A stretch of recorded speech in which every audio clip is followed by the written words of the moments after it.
Hey, what's up, you guys? It's Shacey Bender, I'm Cheyenne, and I'm Sierra, and welcome back to this week's video. Today is our second upload of October, so you know what that means. I'm sorry I'm reusing a joke from the other video, but like, I'm trying to make these October videos cohesive by using the same joke, okay? So, you know what that means. Today is gonna be a spooky video. So, as you can see on my shirt, we love Bratz, and we've been getting back into their movies and media as we've been getting older and reflecting on that. Yeah, we used to watch a lot of Bratz movies during our childhood, and now we're coming back to one of our childhood favorites. So now it's time to talk about the most terrifying, the most disturbing Bratz movie of all time. Bratz Kidz Sleepover Adventure. Doing our white girl dance. I can't help it if cars drive by playing music. It was like, I don't like the way he's looking at you. I'm starting to think you want him to. Okay, I'm done. Just before we get into anything with this plot, I just would love to talk about the fact that all of us who have seen this movie have been traumatized by it. Like, it's a universal experience at this point. Like, every single person that I've ever heard talk about this movie or bring up this movie, they're like, oh my gosh, that was the worst thing I've ever seen in my life. Terrifying. It's a canon event by this point. So if you haven't seen this movie, you're in for a treat. So we should probably preface this by saying, in this movie, am I literally acting like the Joker? What? No, you complete me. That was so good. Anyway, in this movie, the Bratz characters are supposed to be children, again, Bratz kids, not teenagers or adults like in some of their other media. And in case you aren't familiar with Bratz, or maybe you have watched Bratz in the past, but maybe this video is a blast from the past for you. You don't remember that much about it. I just wanted to go over the characters we will be following today. In this story, the characters we will be following are, of course, our main four girls, our main four brats. Chloe. Yes, we got the dolls for this. Beauty. Sasha. Yasmin. What happened to her? Let me fix her right now. And Jade. Our favorite. Sorry, they weren't wearing their main outfits, I know. And in this movie, they also added Megan. We don't have her doll with us, sadly. And Ginger. No, actually Stan. Yeah, Stan. But they added them too as well as a part of our main cast of characters. Okay, so let's get into the plot. Sasha recently befriended Ginger, and now Sasha and the rest of the brats are going to Ginger's house for a sleepover. And we have the perfect song to set off our story. Get ready, ready for anything. You know, it's gonna be scary. So be prepared for anything that might come our way tonight. I think that was just you. I just think I got possessed by you for a second. What? Ginger and her parents open the door and let the girls into their home, and for some reason, Cheyenne thinks the mom looks like the mom from Jimmy Neutron. I mean, I think she kind of does too, but maybe it's just like she gives off a similar vibe, not that they're the same. Croissant. And this is Ginger's first ever sleepover, so she's like, I don't even know what a sleepover is like, I don't even know what people do at a sleepover. So the brats tell her, you know what, we have had so many sleepovers, we know how to have fun, we're gonna make this so fun, you'll feel like you've known us our entire lives, you know? That's the first red flag. I just feel like if people are saying that you're gonna have such a good time over and over again, being like, don't worry, you're gonna have such an amazing time, that's usually not true. Whoa! Sorry to call people out, but I mean, honestly, with everything in life, people over romanticize everything and act like everything's gonna be so great, but it's not. And of course, it's a slumber party. We have to have a montage. So, montage time. They're just awkwardly dancing for an extremely long time. It went on for minutes. But, you know, we get to see Ginger, like, vogue, strut her stuff, and having fun dancing to another Bratz song that is so on the nose. One thing that we just need to talk about that stems across all Bratz media is how every song is so obvious that it's about the story. This song that is playing during the scene, and I will quote them on it, the exact lyrics are, "We're bigger than babies, we'll soon be teens, we're Bratz kids, we're in between." Bars. But yeah, like, it's so, like, yeah, we're kids. We're in between. That's my favorite lyric. Because I think, I don't know, they give, like, 5th grader vibes in this story. Yeah, they're tweens. I wish I was a tween again. Actually, no, I don't. The tween phase doesn't even exist anymore. It's crazy. Yeah. What happened to shopping at Justice? Oh my god. So after they've had their fun, Ginger's mom tells them to go to sleep because it's getting late. But of course they don't listen. They pull out their sleepover gear, their flashlights. It's required sleepover gear. Everybody knows this except Ginger, except me as well. Embarrassing. But they need their flashlights to tell scary stories. And Ginger is just not here for it. She's like, no, I don't want to disobey my mom, and I don't really want to tell spooky stories with these flashlights. Like, I just don't want to do it. Like, honestly, Ginger, grow a pair. But at the same time, I relate to Ginger hardcore. Just because I was put in so many situations when I was a kid where my friends were telling me to do stuff that I shouldn't have. Yeah, we were both, like, goody two-shoes, and our friends were all bad influences. I love friendship. Yeah, it's so great. Time for Sasha's scary story. So, No. Her story begins. Sasha, Megan, and Yasmin are at the carnival looking at themselves in funhouse mirrors, or warped mirrors, whatever you may know it by.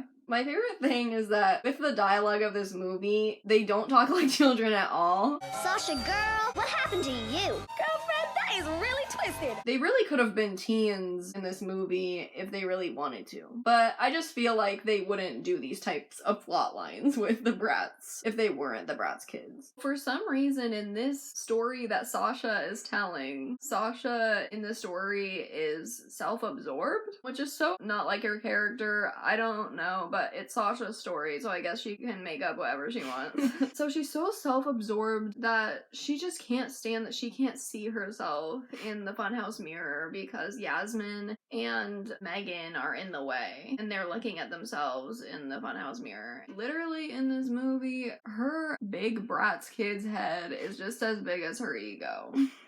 She really does have a big head. Alex Russo. Oh my gosh, let's unpack that another time. And the Bratz kids are so adorable in this movie. They're so precious. I always say I don't want children and I never want children, but I want children now if they are the Bratz kids. They just reminded me of my younger self, and I love them, and I love Sasha's hair. It was the most memorable part of my childhood. I just vividly remember, like, that hairstyle, like, the back of her head for some reason. Yeah, I don't know why. Her hairstyle is the only thing I remembered from this movie.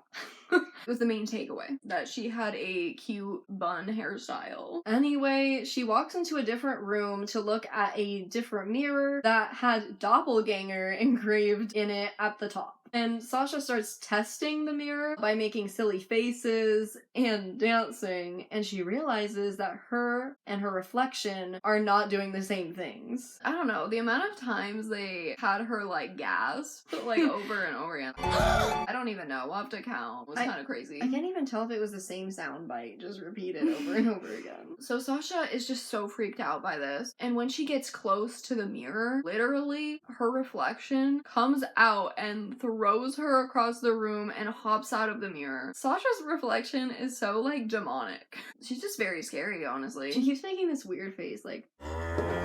It reminds me of what I looked like when I was a kid when I had an underbite. I was gonna say that one's Anderson's sister, but it's a jaw thing, not just like a mouth thing, but... This is what I looked like my whole childhood. And this was me. So Sasha keeps running away from her reflection. She's just so freaked out, and her reflection keeps appearing in all these different places in the carnival. Her reflection even scares her, and it makes her fall onto a boat ride called the Riptide.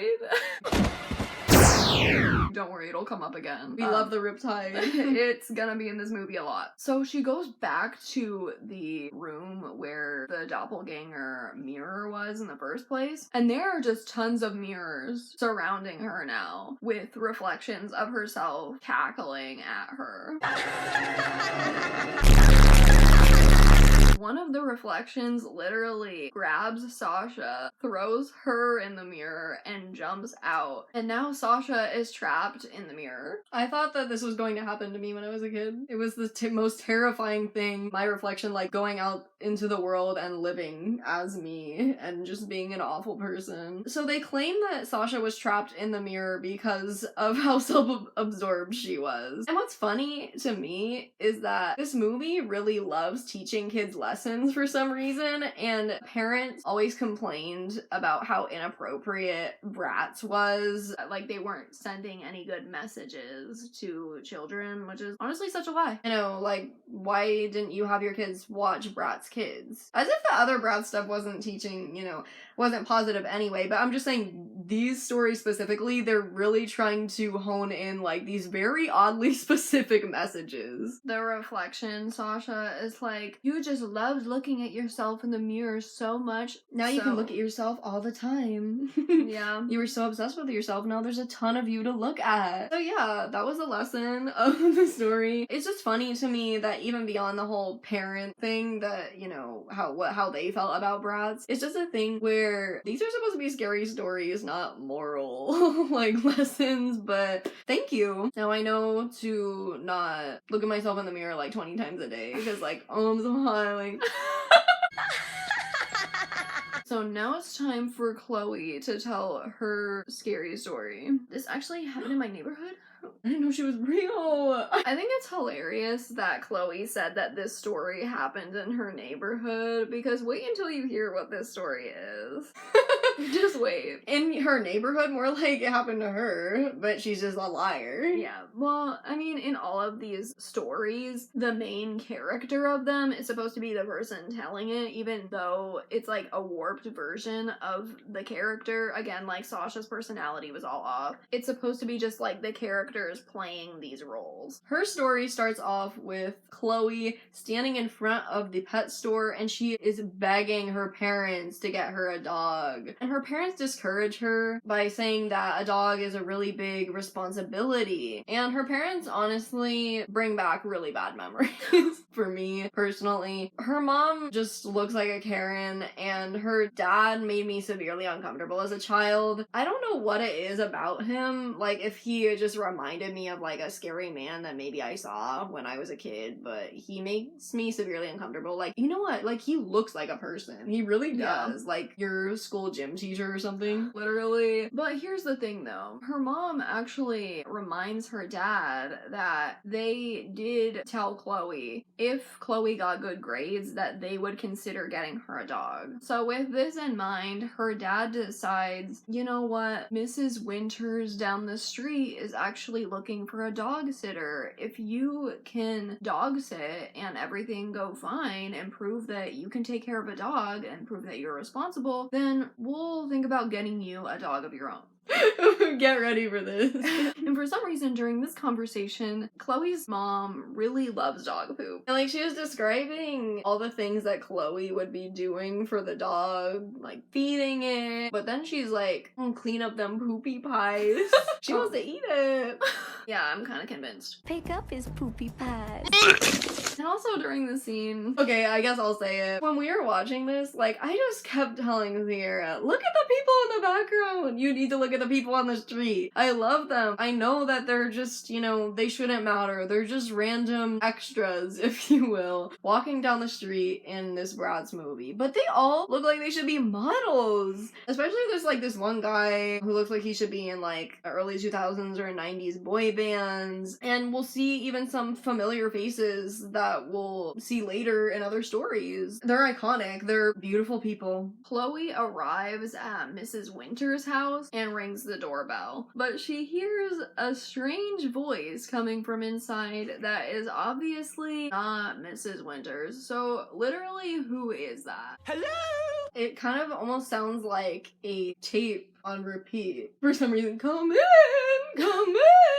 Sounded like Mrs. Doubtfire, if I'm being honest. I'm uncomfortable with myself now. Someone explain why the voice turned into Michael Jackson. Come in! Which is even funnier considering what we're going to find out, like who was talking later. The real Mrs. Winters arrives at her home because she wasn't even in her house in the first place. Mrs. Winters is like, oh, you're gonna dog sit for me. Here's like everything you need to take care of my dog. And she introduces Chloe to her dog, Taco. Meet Taco, Prince of Dogs. Literally what? Chloe notices that he has a muzzle on and she's like, does he bite? Like, is he dangerous? Like, what is the reason for that? And she gives absolutely no explanation as to why, and she's like, just get out. No, but it's just the fact that she gave no explanation but then said ominously, oh, it's just better for us all if he keeps that on. So, foreshadowing.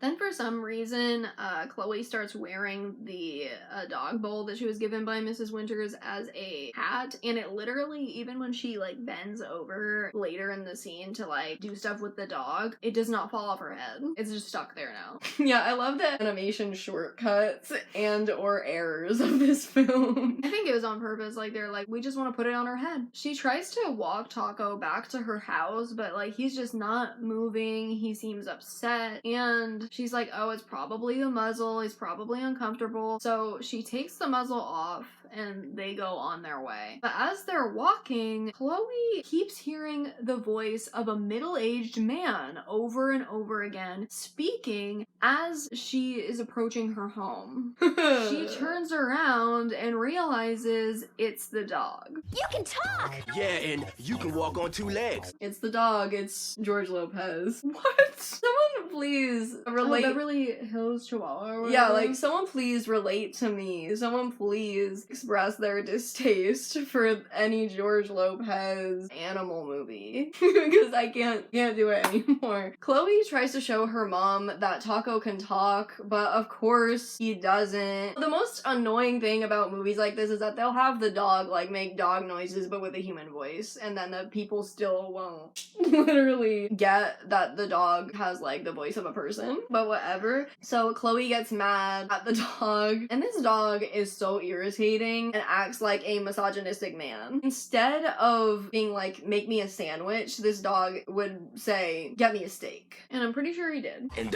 give me a steak. And beyond that, this dog literally could have an alpha male podcast, if I'm being honest. Like, it's that bad. No. Like, fresh and fit. Like, no wonder this story was the most traumatizing to me as a child. Like, this dog made me severely uncomfortable. It's probably because he acts like a middle-aged man. So Chloe tries to take Taco to her room, but he immediately goes missing. And, Great. yeah, very awesome, amazing, everything's going great. And Chloe's dad finds Taco shaking on the lawn and, you know, brings him back in and is pissed at Chloe, even though it's not her fault. But everyone wants to blame kids. Chloe tells Taco that he is ruining her chances of getting a dog, and he has the most amazing response. If we didn't already think that the dog was like a grown man already. That is correct, shorty. I don't know. And not the dog laying on her bed saying that, like, I'm uncomfortable. You might recognize this as a TikTok audio, which is very unfortunate. Everything gets TikTokified. It's horrible. But I remember hearing this become an audio actually a couple months back on TikTok. I don't have TikTok. I saw it on Reels and I was just absolutely repulsed by the fact that people were using it. The dog starts to ruin her life, making her ruin her own dinner, calling restaurants on the phone and ordering food. And because he keeps calling restaurants, Chloe ends up spending all of her savings on this dog just so she doesn't get caught, or the dog speaking doesn't get caught. I know she was gonna try. I don't get it because she was gonna tell her mom that the dog was talking earlier, but I guess it's a thing that because the mom doesn't know, maybe she wouldn't believe her. And even beyond that, I guess like she can't blame the dog for ordering food. So, and then on top of that, the dog literally is sleeping in her bed, so she has to sleep on a mat on the floor of her bedroom. And actually, it might be the dog mat. I'm pretty sure it was. Ew, you know that stinks. Chloe purposely tells her parents that Taco has fleas, so they can give him a bath, you know, as revenge. Even though he doesn't have fleas. Yeah. Because of everything he has done to her. Yeah, and this dog hates baths, so he's just really pissed off about it. And then she makes him go on a walk, again, because he's like an alpha male. He hates wearing feminine things, and he hates anything feminine. So she puts him in this really feminine dog costume outfit, and this other dog on the street is like down bad for Taco because I guess he thinks it's a female dog, unless the dog's gay. I don't know.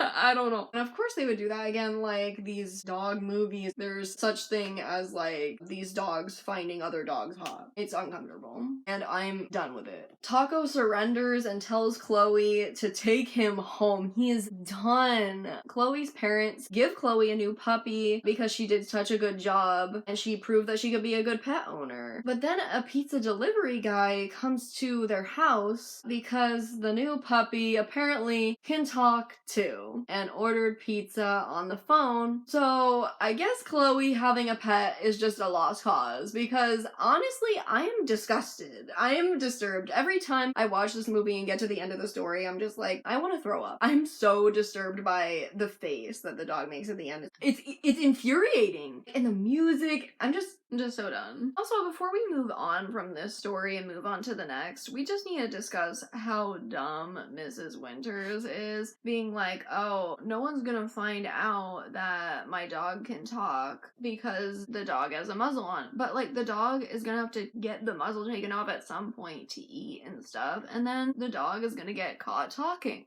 So anyway, this happens like over and over again in the movie. This is like the last time we're gonna mention it, but like Ginger's mom comes in again and she continuously goes into Ginger's room catching the girls or trying to see if the girls are still awake or not. He's like, go to bed, you annoying children. Why are you up telling scary stories? But it's like, I guess Ginger is the same way, so. But honestly, stop. The mom is clearly in the wrong. And every time they want to up the spookiness, I swear they play the same shot of the outside of the house over and over again with like scary music. And it's just funny because it's not like it's altered in any way. I swear it's just the same clip. So now, my favorite Bratz girl of this movie, it's time for her story. It's time for Megan's story. Come close and listen. Listen to my story. I literally love this line from Megan. I don't know why I think it's so funny, but go off. Again, the dialogue in this movie is so repetitive. But anyway, it's time for Megan's amazing story. Honestly, Megan's story is kind of sad. I feel really bad for her, and I'll be her new sister if her sister doesn't want to do her job. That's all I'm gonna leave it at because she doesn't deserve this, and I feel so bad for kids, like when everything just goes wrong, and it's just so sad. So Megan, her sister Tanya, and her sister's friend are at the carnival that Sasha was at. Oh, the amount of rides and stuff that is so repetitive in this movie. They go on the same exact rides. I don't know what the budget was, and so maybe they didn't want to change location, or maybe they just wanted some of the stories to be cohesive. I don't know. Well, you know what? I don't care because I think that this movie is perfect the way it is and it shouldn't change. Megan wanted some pie at the carnival, but of course she couldn't have it. Her sister just won't let her have any fun. She won't let her have anything. Literally, Megan's sister, Tanya, and her friends suck. You know what I was thinking of the entire time I was watching this movie? Heather Hills. Heather Hills from Diary of a Wimpy Kid. The type of teenage girl who is so that she thinks that she owns children and can kind of just make them do whatever she thinks. Yeah, just because they're children. I hate that, and I can't stand people like that. And that's Tanya. She's kind of ugly anyway. Yeah. She has the creepiest eyes ever. And now, Megan can't go on the ride she wants to because they don't want to go on it. Come on! Let this poor child have a chance to have fun! They force Megan to go on, I don't know what these kind of rides are, but they're the ones where you stand up against the wall and it spins and everyone is just kind of like in a circle. I feel like it's known as the puke ride. Foreshadowing. Yeah. And some guy gets sick and throws up on Megan on the ride. No! And she had to change into this ugly, oversized shirt that they had at the carnival. Like, this is just not her day. The worst part is that Tanya and her friend think that this whole thing is so funny. They just laugh about everything. No, actually, they are more infuriating than the dog. Yeah, Genuinely. What the hell? Also, I'll never forget the face of the guy who threw up on her. He made me so uncomfortable when I was a kid that as soon as we watched this movie again, all those feelings came back to me. Now I'm gonna have nightmares about being thrown up on by this guy. Why is he like the Bratz version of what I think Sid from Toy Story like would look like in Bratz? You know what? I kind of agree, but like aged up. So then, I'm pretty sure his name was Toto, this creepy clown who traumatized me as a child. I have never forgot about this man. This man was my Joker. And he took the last piece of pie. While Megan, you know, went up to the front of the line trying to get it, he freaking took it. Again, so now she doesn't get pie again. And also the guy standing behind her in this scene is genuinely just terrifying. Like, I don't know why he looked so crazy. He had just like the craziest blank stare. Like the guy who got in like the world record book on iCarly. Who was like dating the woman Spencer wanted to date. Oh, yeah. And I just can't stand how Tanya won't let Megan express any of her feelings. She's like, I hate you. You guys suck. And she's like, no, I'm your favorite sister.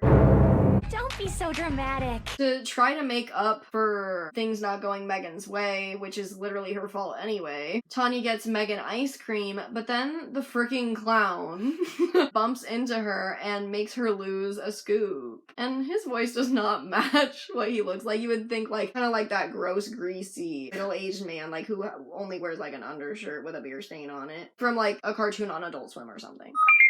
That kind of voice. That's the only way I know how to describe it. Do you get the vision? Yeah, I kind of do. He just, I don't even know how to describe his voice at all. Sounds like a teenager for some Yeah, reason. it's just way more high-pitched than you would think it would be. Now look what you did. The funniest part of this scene is that she could have eaten the rest of the ice cream. Like, she still had the cone and all the ice cream left in the cone, but she just decided to throw it on the ground because she's just so done. Like, if she lost her scoop, she doesn't want anything at all. Tanya and her friend physically drag Megan to go see this maggot.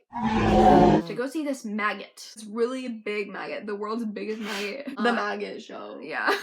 So Tanya and her friend have to physically drag Megan to go see this magic show because Megan doesn't want to see it and she's just so over everything. RuPaul with a wig on is for some reason sitting in the crowd. RuPaul with a toupee. It really does look like RuPaul though. The magician in the show forces Megan to come up on stage to be the volunteer, and they put her in a magic box, cabinet, whatever you want to call it, to do the classic trick of making the person inside disappear. But when she opens the cabinet door after they say the magic words, everyone is gone. Yeah, it's not like she was gone, like she went somewhere else. Everyone else just disappeared. This is probably the best thing that could have ever happened to Megan. Her day was going so bad because of other people. And so now that everyone's missing and supposedly, you know, you would assume dead, just disappeared forever, she's having the time of her life. She literally ate 10 whole cherry pies because all of the pies that she couldn't get before, like, they were all on the counter now. Yeah, like we literally went back in the movie to count how many pies she ate. How is a little kid eating 10 whole pies? I don't know, but I mean, she was like starving probably, honestly, because she couldn't eat her ice cream and like she couldn't get her pie. And then she goes on her favorite ride, the Riptide, that boat ride. It came back like we said it would. You know, the ride that she couldn't go on earlier. And probably the funniest scene of the entire movie. We were laughing so hard. So she gets on the ride, but for some reason she just can't get off. And we just see a loop of her going on the ride over and over and over. I swear it probably goes on for minutes. We have to sit through the ride, literally looping 13 times. Yeah, we counted how many times she went down the flume, and we counted 13 times. It could be more than that if we counted wrong, but we're pretty sure it's 13. And they just keep replaying the same clips at a certain point too, so I don't know.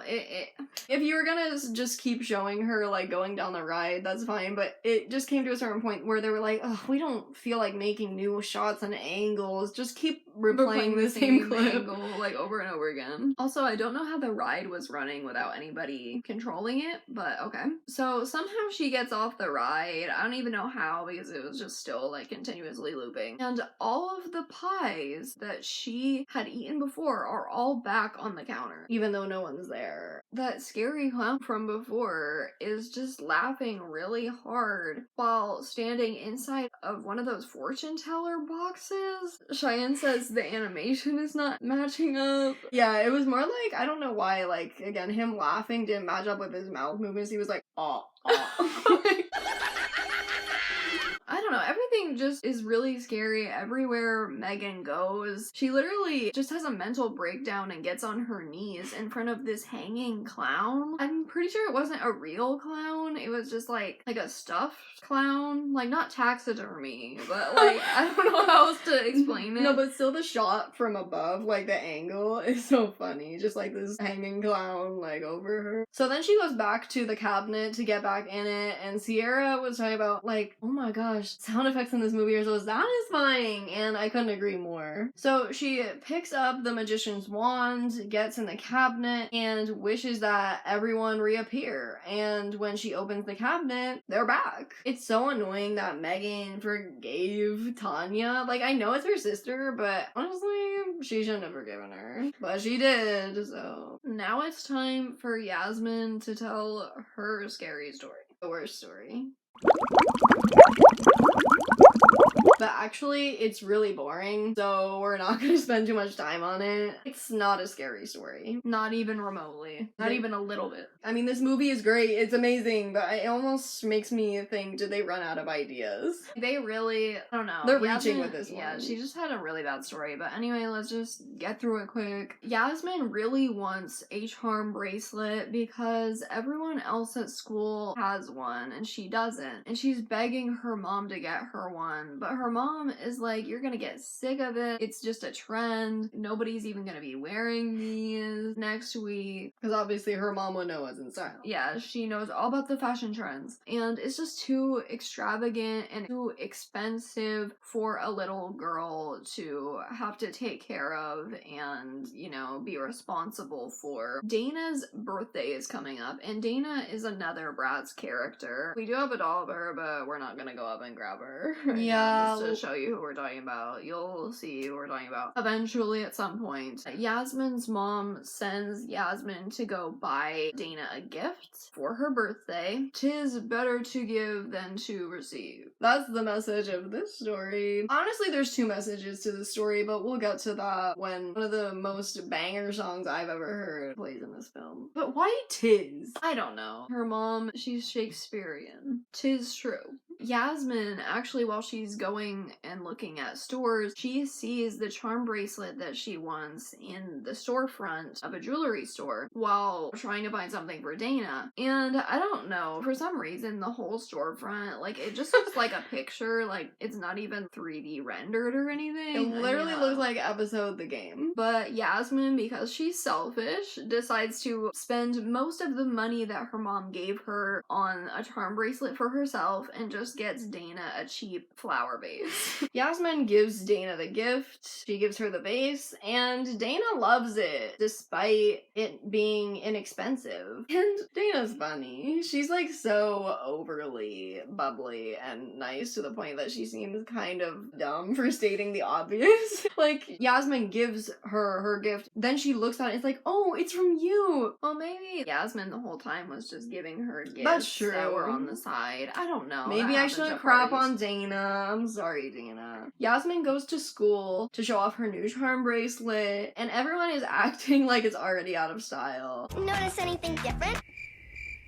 You know, Sasha's jeans are the new thing. This makes Yasmin feel pretty insecure and guilty for buying the bracelet because her mom was right. No one was gonna care when she got it. And also, here we go again, like, having the Bratz characters act like horrible people just for these scary stories. Just like Sasha. Megan was the only one that didn't do anything wrong. So Yasmin doesn't even want to wear the charm bracelet anymore, and she decides to put it away in her jewelry box. And everywhere she goes, the the charm bracelet appears at that location, or it reappears on her wrist. Which comes to the second main message, apparently, and my favorite song of this movie. Again, so on the nose, so obvious. That's about the story. It keeps coming back to her, right? Whatever you do comes back to you, so do the right thing. As if it wasn't obvious at all. It's just kind of so funny how Yasmin gets so freaked out over the bracelet reappearing, and then she even accuses the other brats of pranking her with the bracelet. I don't know. Why would they do that? There's literally no point. So after getting haunted by this bracelet for multiple days, she decides to be like the Titanic, you know? Like, she decides to just throw the charm bracelet into the ocean. Not the ocean, but like, she throws it off a bridge and into some sort of lake. A body of water. The bracelet reappeared on her as soon as she got home, and she like couldn't even get it off. I mean, eventually she did, but still, it really freaked her out. And Yasmin's mom tells Yasmin that Dana is like really upset right now because her cat broke the vase that Yasmin bought her. But Yasmin is like, you know what, I'm just gonna give her this charm bracelet because I don't want it anymore, and I should have given it to her in the first place, instead of giving her a cheap vase. Tis better to give than to receive. And in this scene, I just have to talk about this because, again, it's just not cohesive. Literally in this scene, she's trying to hide the bracelet from her mom for obvious reasons, but when she jumps off her bed, she literally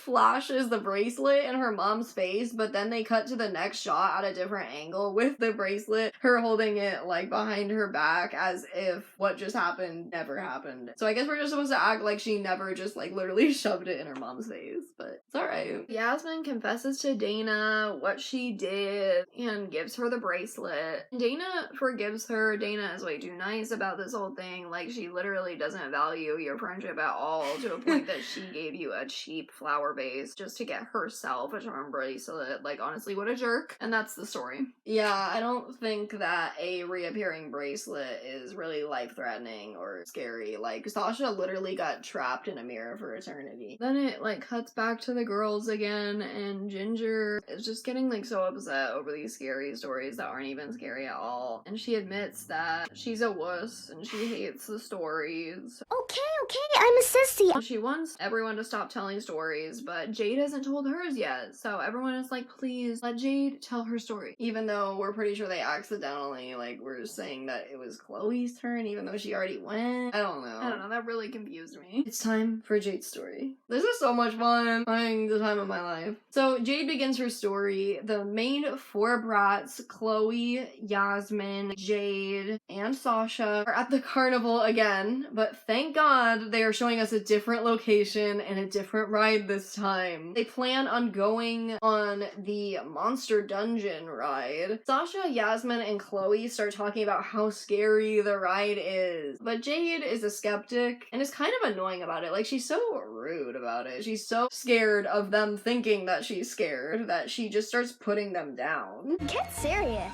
Again, them changing character for the story. Jade is just a jerk. She's just like, I'm so much better than you. Y'all suck. And that's that. Sasha brings up this story about this boy who is a skeptic just like Jade going on the ride, and then he never came out. The employee that was running the ride actually like confirmed the story, and he was giving all these like juicy details about it, and then Jade just is acting like the employee is stupid and embarrasses him, and the other brats are like, that is not okay. You probably made him feel really bad. Everyone's just getting upset with her, and Chloe is like, you're ruining our fun time. You're literally being horrible. Please Like, stop. We literally hate you. Guys, they go on the ride, and we just love how there are so many moments just filled with complete silence, and them just awkwardly just being on the ride. They just keep taking all these turns. I feel like I've seen more of the ride than they have. Just because they just keep showing scenes of them going down the track with absolutely nothing happening. And as they go through the ride, Jade is just making fun of it, you know, talking about how fake everything looks and that the monsters aren't real and bats are dumb and have tiny brains or something like that. And I don't know, then there's like this hypnosis thing. No one knows what happened. I don't really know. After, like, the weird, like, you know, stereotypical hypnosis spiral, like, appears on the ride, all of the brats, besides Jade, their eyes start glowing all these different colors and start looking demonic, and they turn into monsters before Jade's very eyes. Literal demons. These monsters had nightmares about them every single night. They left me disturbed. These monsters are my whole entire childhood. They consumed my life because of how terrifying I thought they were. I thought about them day and night, all the time. Thankfully, Jade can do parkour and jumps onto a swinging blade and gets off the ride away from the brats as monsters. Of course she can do parkour. The fact that she was able to jump onto like a thin swinging blade like really shows her skill. Yeah, she starts running to try to find an exit, but is surrounded by other monsters that aren't even the brats. And then there's this really long chase scene with her getting chased by the brats as monsters. I'm sorry, but that was so comical. And then Jade confuses them somehow by like making them do choreography. And it's funny because the choreography, like the song they did the choreography to, I would have nightmares about it all the time. The song. Just like how I used to have nightmares about the dog ordering the food because I thought it was the scariest thing ever, him ordering Chinese food for some reason. I actually had a dream about it last night. I heard step 1, step 2, step 3. But yeah, she gets away from them after she confuses them, and then she hops back on the ride vehicle, and then the brats turn back into girls. They're no longer monsters. And Jade is honestly terrified. Like, she's like, how did this even happen? I'm so confused. And the girls start making fun of her for being afraid. Like, y'all are no better than each other. She was being a jerk, and now I guess you feel the right to do the same. As they're walking away from the ride, you can literally see Chloe shove her monster tail up her butt. So you're telling me it comes out of her butthole? No, I don't. But either way, It's retractable. I didn't really find this movie scary this time watching it compared to when I was a kid. But the fact that her tail, her monster tail, like reappeared on her and she like shoved it back up, I was honestly like, no, that's so gross and creepy. I hate that. So we're back to the girls at the sleepover. Ginger wants to sleep, but the girls are trying to force her to tell a spooky story as well. Ginger has been so funny throughout this entire movie. She's just like, what?